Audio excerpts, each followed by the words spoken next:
sou a Marcela, eu vim representar o meu grupo, eu, o Henrique Tamanini, o Gilson Dantas e a Maria Alzira.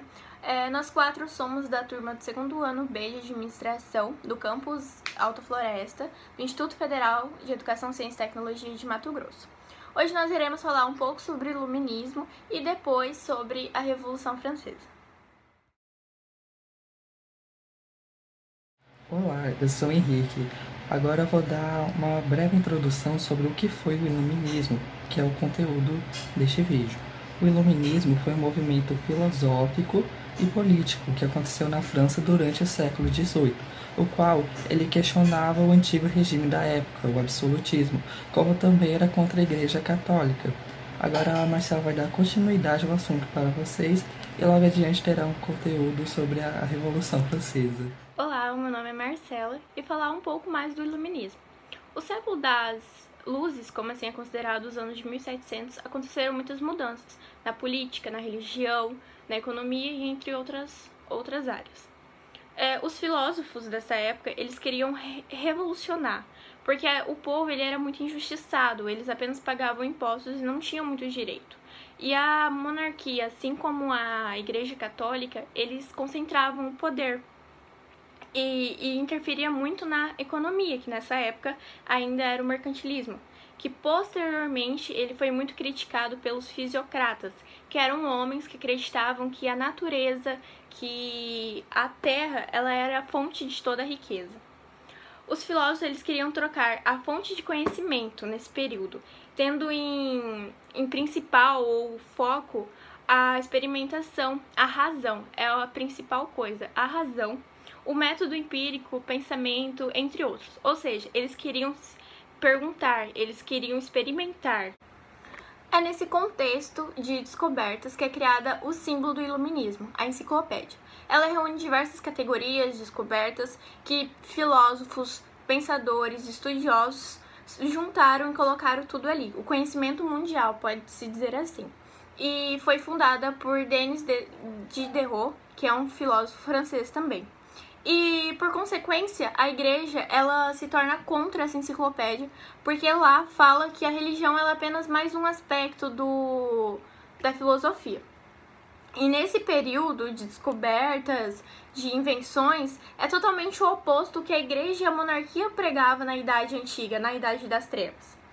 E alguns importantes filósofos que eram contra esse regime político e trouxeram novos pensamentos para a Idade Moderna foram de suma importância para a sociedade. Os filósofos eram John Locke, que ele era um filósofo inglês, e ele negava a origem divina do rei. Ele era o fundador do empirismo e também ele falava sobre os ideais inalienáveis, que era a vida, a propriedade e a liberdade, que isso ninguém tira de ninguém. Havia o Montesquieu, que era um filósofo francês, e ele dizia que o governo ele devia ser dividido em 3 poderes: o legislativo, o executivo e o judiciário, e não ser concentrado apenas em um lugar igual era na monarquia. Ao Voltaire, que ele ridicularizava o absolutismo e ele era totalmente contra a igreja católica. E suas obras, os seus ideais, eles foram muito importantes e eles influenciaram nas revoluções posteriores que aconteceram, como a americana e a francesa. E, por último, o Rousseau, que ele falava sobre a democracia absoluta, que era onde o povo ele tinha que ter o seu direito na sociedade, ele tinha que ter o seu papel. E ainda tem uma frase muito marcante dele, que é: o homem é bom, mas dentro da sociedade ele ia se tornando corrupto. Falando um pouco agora sobre o aspecto econômico desse período, havia um pensador escocês liberalista chamado Adam Smith, que ele defendia que o trabalho do homem era a principal fonte de riqueza, até porque foi um período de crescimento tecnológico e econômico, como por exemplo a máquina a vapor, e que deu início à Revolução Industrial, foi nesse período. Falando um pouco agora sobre o liberalismo, havia os reis da Europa, que eles introduziram as reformas liberais e, no entanto, eles não quiseram admitir, eles não quiseram se tornar liberalistas, eles não quiseram perder o trono. Então foi as chamadas déspotas esclarecidos, que déspota significa senhores absolutistas. Ou seja, eles eram liberais, mas eles ainda não eram absolutistas. Ou seja, o dinheiro, o poder ainda era concentrado, ainda era só da monarquia. Havia uma frase do Frederico da Prússia II que ele dizia um pouco do que acontecia nesse contexto, que é tudo para o povo, mas sem o povo. Ou seja, era, querendo ou não, os reis, eles eram hipócritas, porque eles falavam que ser liberais e tudo mais, mas eles não tinha participação do povo.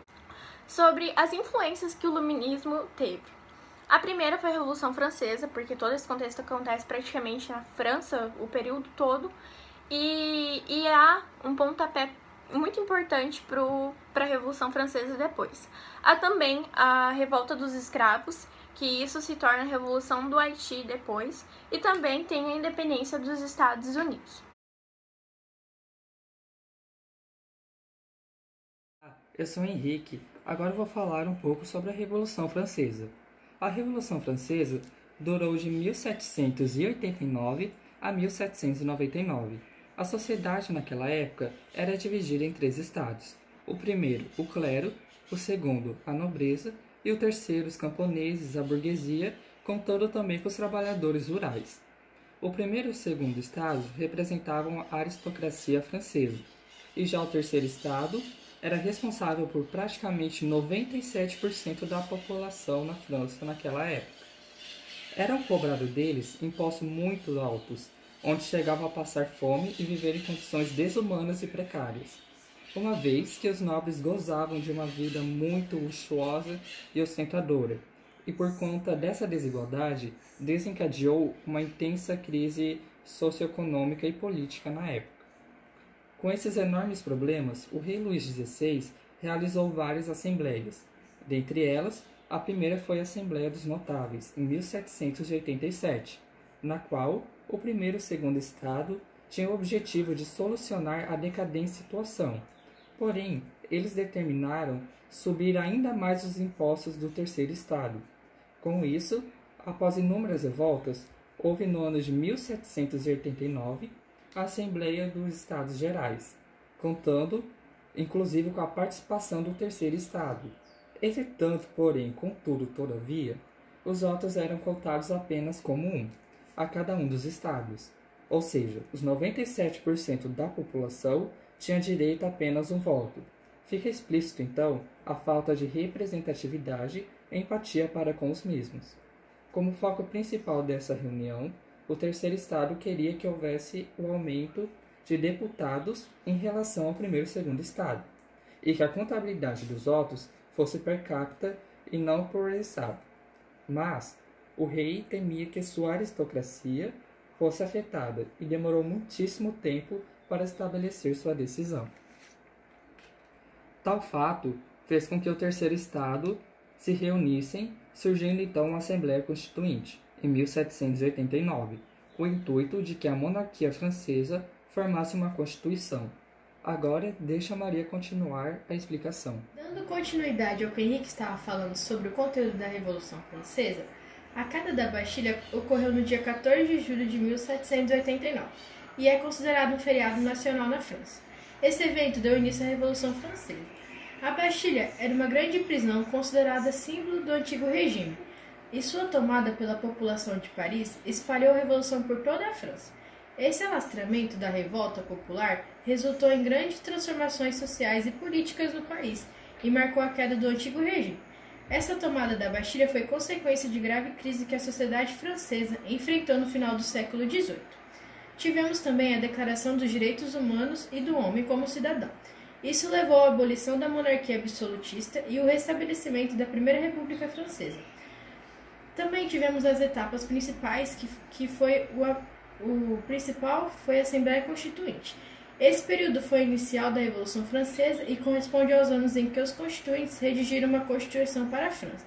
Tivemos também o Diretório, que foi uma etapa muito importante, onde foi o período autoritário no qual o exército francês foi utilizado várias vezes para reprimir o povo, tendo uma época bem difícil para os franceses. partir da queda da Bastilha, o processo revolucionário francês estendeu-se por 10 anos e só foi finalizado com um golpe de 18 Brumário, organizado por Napoleão Bonaparte. Ele deu um golpe de Estado, conseguindo trazer a posse da França para si e conseguiu tomar grande controle e estabilidade política e econômica do país, sendo um dos grandes ícones da Revolução Francesa. Ele também teve importantes acontecimentos com o fim dos privilégios de classes na França e derrubada do absolutismo, onde deu início à Idade Contemporânea, tendo esses grandes acontecimentos.